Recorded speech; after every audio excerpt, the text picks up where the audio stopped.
สบายดีพี่น้องวันนี้15ไปยิงปลาเด้อไปลองเบิกมือใหม่ฮัดยิงจักสิโซกสิมาทำใดติดตามเบิ่งนำกันเด้อไปลองเดินทางไป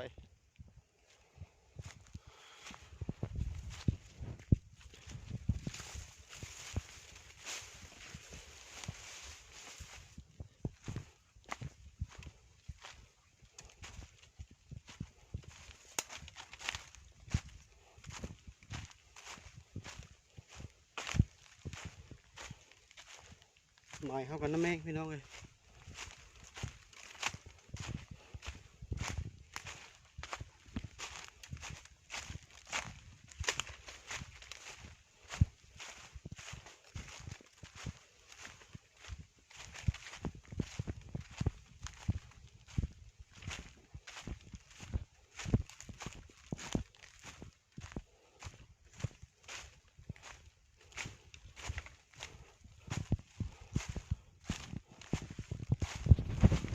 ทางไปกัน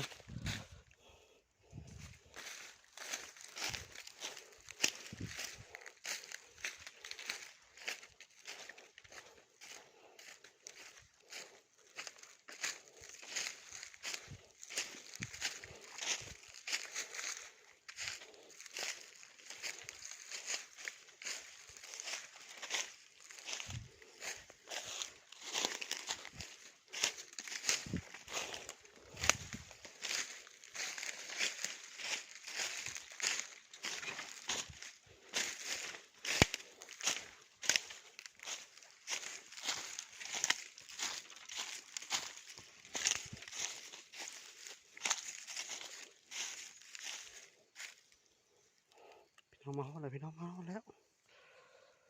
หุ่นห้วย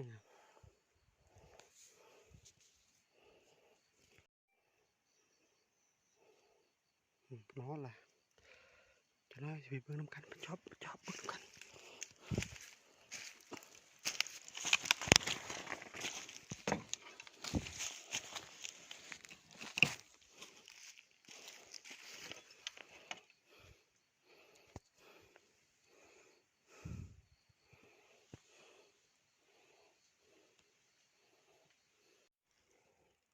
สรุปแล้วก็บ่มีหยังพี่น้องเอ้ยมาฟรีมันนี่มีแต่ปลาคอตัวน้อยๆจะได้เมื่อนะพี่น้องเอ้ยบ่มาน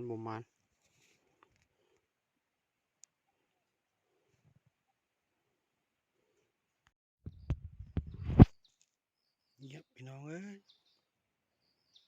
มิดจิลี่เลย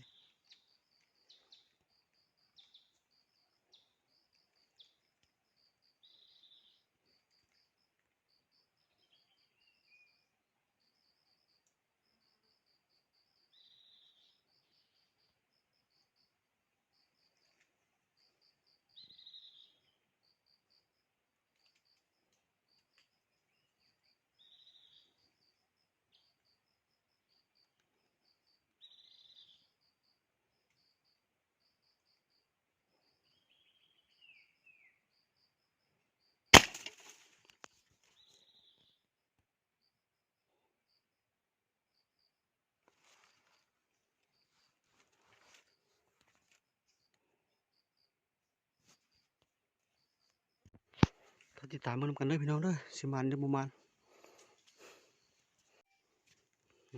ง่ายบน3-4ม่องล่ะง่าย3-4บทล่ะไม้เอานี่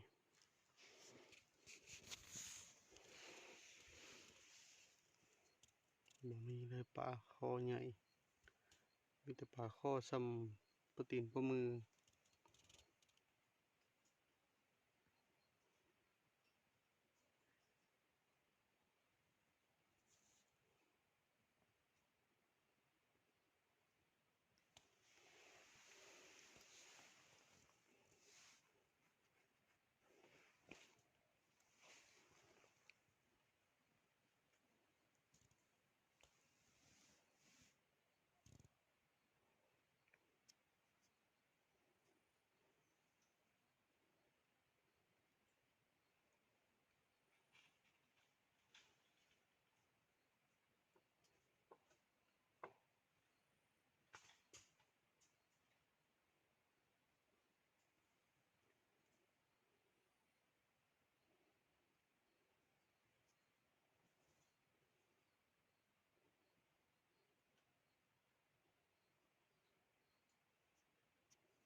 ติดตามเพื่อนกันพี่น้อง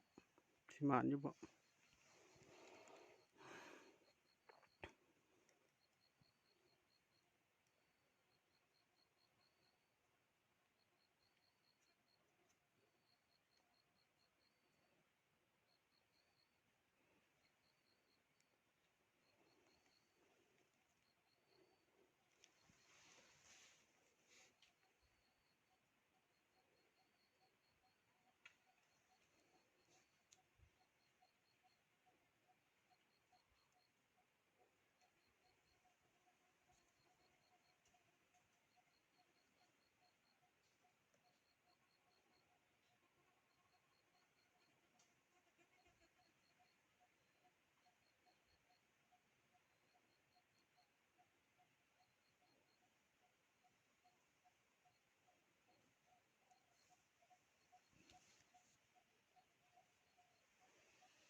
ยังบ่เห็นหยังเลยพี่น้องเอ้ย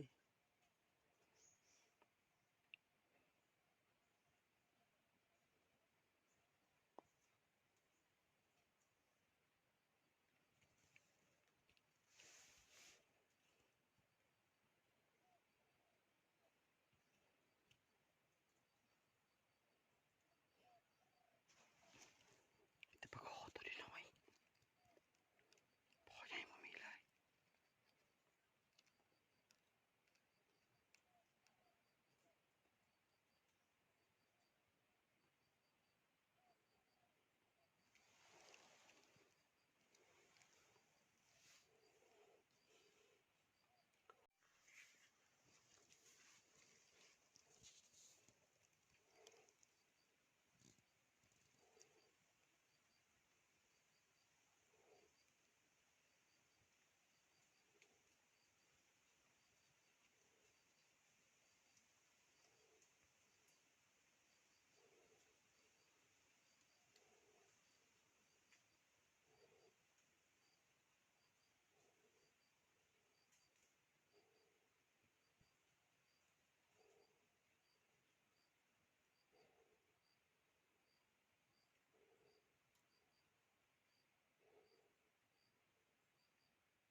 สรุปแล้วก็บ่มีหยังพี่น้องเอ้ยไปเมื่อ